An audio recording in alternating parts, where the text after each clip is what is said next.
January ko pa sinabi sa iyo ng bonggang-bongga at ngayon in-appoint nila itong certain personalities na ito. Number 3, si Andrew Chang ng Batangas. Ayan, nabagit ko na pala. Manuel Tan, di ba, ng Batangas. Leia Cruz, ito yung ginisa-gisa nila dyan sa Congress and Senate, di ba? Yan lang, nag-iisang babaeng yan. Pero nakalimutan nila itong si John Diamante, Lucio Lim, Jerry Tevez, Deputy, listen to this, Deputy Commissioner Venir Bakiran, and Teddy Raval. Ayan. Sila ay, ang kanilang mga racket ay agri-products, fuel, imported vehicles, pulburon, etc. Okay? At kung ano-ano pang mga pwede nilang pagkakitaan. Dahil panahon pa ni Noynoy ito, nandito na sila na mayagpag pa. And also, ito mga taong to, even panahon ni Pangulong Duterte, kasama ito sa privilege speech ni Ping Lacson. Remember, ito, binalikan ko po yung article. Ito, ang i-google nyo para ma-verify nyo yung pinag-sat-sat ko dito. August 23, kung saan nag-privilege speech si Ping Lacson, Senator Ping Lacson, during the time, ang title na kanyang speech ay Kita-Kita sa Customs. Ni Ping Lacson. Dito, pinangalanan niya ang inappoint ni Kuting ngayon. Okay, ni Kuting. Kunyari, di ba, inappoint ni Kuting through Bersamin. Siyempre, di ba? Kunyari si Kuting at saka si Lisa, wala yan. Kunyari, wala silang alam. Pero lahat ito, may bas-bas ni Lisa. Alright? So ngayon, noong 2017, ang haba ng privilege speech ni Ping Lacson, pero nabanggit niya dito ang mga pangalan, particularly yung pangalan nitong dalawang, si Teddy Sande Sarmiento Raval, bilang Deputy Commissioner, ayan na nga, at itong si Vincent Philip Juan Maronilla. Okay, mapakita natin yung pakita natin yung appointment letter later. Okay, later. Ito na. Binanggit ni Ping Lacson sa kanyang privilege speech nga, mga palangga, January, then 2017 pa lang, pinangalanan na ni Lacson yan na mga bagmen o mga sindikato o mga smuggler dyan sa Bureau of Customs. Intelligence Group. Deputy Commissioner Teddy Raval of the Intelligence Group. Ulitin natin. Deputy Commissioner Teddy Raval of the Intelligence Group. Deputy Commissioner Ariel Nepomuceno of the Intelligence Group. Deputy Commissioner Ariel Nepomuceno Enforcement Group. Deputy Commissioner Gerardo Gambala of the Command Center. Deputy Commissioner Natalio Balik tayo doon kay Maharlika. Yeah. Ito po, permado ni Kuting. Kayo na po ang bahala dyan, mga palangga. Nakapoy na ko sa kangayaw-yaw direk. Di po, Ayan, pinirmahan ni Kuting. Ayan. Nakapoy na ko sa kangayaw-yaw sa mga kawatan. Sa totoo lang. And Assistant Commissioner Maronilla. Ito po, permado ni Kuting. Kayo na po ang bahala dyan, mga palangga.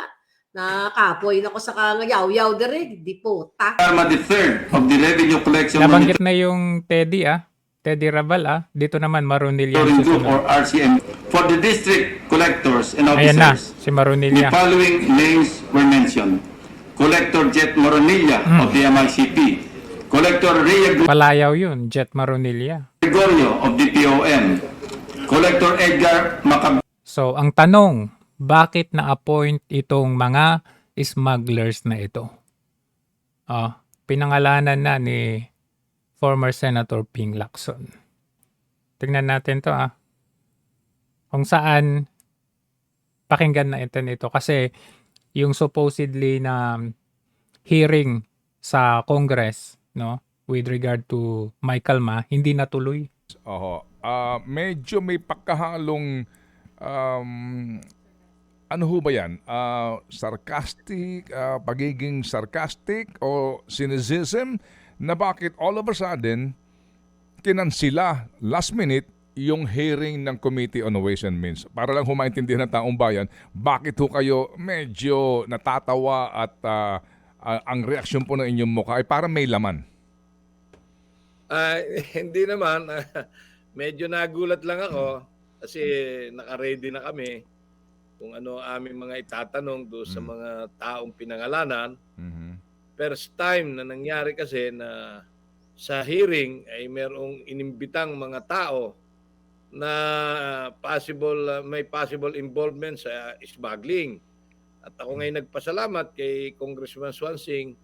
Ako, thank you at least malalaman natin yung mga possible smuggler kung totoo o hindi. Mhm. At Yun. sabi niya, marami siyang ika nga magpapatunay na maaaring ang mga ito ay kasama sa Okay. smuggling. Opo. Biglang natigil. So, alam mo, napakarami ng nakakaalam nito. Alam na ng media, alam na ng napakarami ng resource speaker sa government agency, sa mga congressman. Hindi katakataka na yung ating mga kasama, lalo na yung nasa sektor na agrikultura, Mhm. may duda. Mhm. Bakit biglang natigil? Pero sabi ko nga, ako bilang matagal na ipinaglalaban niya, since 2001, na wala pang nangyayari, walang nahuhuli. Opo. Talagang yung parang useless ang lahat ng ginagawa ko. Ako'y Sige po. nagagalit. Sige po. So And then- Congressman, diretsuhin ko na po ito, no? May kaugnayan ho ba itong postponement at last minute postponement na ginawa ng Ito ang date nito 9 months ago Hanggang ngayon hindi natuloy yung hearing na to. inyong chairman? By the way, is that decision unilateral? Siya lang ho nagdesisyon dito without consultation?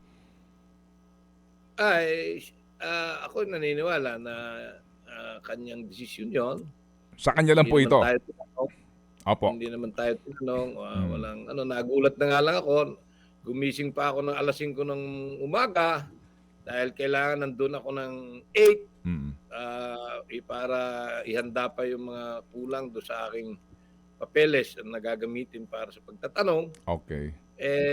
Nalaman ko na hindi pala tuloy. So, Opo. Sige po. Opo. bigla kami. Opo, sige nga po. Kumbaga po, ang kayo Ito si Congressman Nicanor Briones, co-chair ng Ways and Means, if I'm not mistaken. I think naniniwala ako na isa ito sa mga hindi rotten sa Congress. Kasi sinabi naman ni FPRRD na hindi naman lahat, di ba? Kasi ito pinaglalaban niya yung kalakaran ng smugglers. Kaya lang hindi natuloy kasi pinospone ni Jose Calida, yung chairman ng Ways and Means. bilang vice chairman, the courtesy of at least asking you or informing you for the reason about this, wala kayo natanggap. May kaugnayan kaya ito? Dahil sa binabanggit po doon sa pahayag nga po ni Sultan Kudarat 2nd District Congressman Horacio Swansing Jr., whom by the way, baka hindi nyo alam Swansing. ito pong nagsiwalat ng mga pangalang ito na umano'y mga sangkot sa smuggling ay dati pong Deputy Commissioner ng Bureau of Customs. Baka hindi nyo alam, So meaning kung siya po ay nanilbihan sa Customs bilang pangalawa sa pinakamataas na posisyon, alam niya ang kalakaran sa Customs. Hindi may tatanggi yun. Di ho ba? Do you agree, Congressman? Di po ba? Kasi nga, si Swansing ay dati hong Customs official. At ang kanyang sources dito, definitely, taga-Customs din. Sa mga binabanggit na smuggler. So, hindi kaya itong postponement na ginawa ni Mr. Salceda ay may kaugnayan sa pagkakabanggit ni Congressman Swansing sa pangalan pong Michael Ma na ngayon po iniuugnay po sa mga bali-balita at column sa kapatid na lalaki ni First Lady sa smuggling. Ito nga pong si Michael Ma, ang number 1 doon sa mga pinasusumpina po ni Ginoong Swansing at sinasabi daw po na ito ay involved sa large-scale agricultural smuggling. May kaugnayan ba yung postponement na yan? Dahil ang pangalang Michael Ma ay iniuugnay sa kapatid pong lalaki ni First Lady. Maaaring malaki ang posibilidad na ganon. Kasi napag-alaman natin na ito si Michael Ma ay presidente ng China-Philippines Unified Enterprises Yun. Incorporated. Banggit ni Kung Marlica saan din to. siya ay presidente. At ang vice president, makikita naman natin sa SEC Martin registration yan at saka sa mga Araneta. media, nila, yung picture, yun yung kapatid, si Martin Araneta. So ako naman, dapat ito na yung pagkakataon nila para malinis nila kanilang pangalan. Oo. Pagkat umiikot na nga ito sa social media, sa mismong mga media. Isang opportunity ito para sa kanila para linisin yung kanilang pangalan. Dahil pag hindi ito Paano hindi na yan? sila umattend, hindi natuloy ang meeting, ay talagang magkakaroon na ng desisyon sa kaisipan ng ating mamamayan Ay, oo. na talaga sila involved sa large-scale smuggling. So Congressman, today po, Wednesday, may session pa kayo, di po ba? No, ho? Meron. Okay, opo. Sige. So, tignan nyo 9 months. Mag-isang taon na. Hanggang ngayon, wala pa rin yan. Hindi dinidinig itong si Michael Ma, Martin Araneta, and yung mga nabanggit. At naluklok pa, na-appoint pa itong dalawa, si Teddy Raval at saka si Marunilla. Abay, akalain ninyo yun? Ay, good luck na lang talaga. Pinamumugaran na tayo ng mga kawatan ng mga smugglers. Paano angat ang ekonomiya natin yan? Ha? Kala ko ba sama-sama tayong babangon muli? Nako, iba yung bumangon.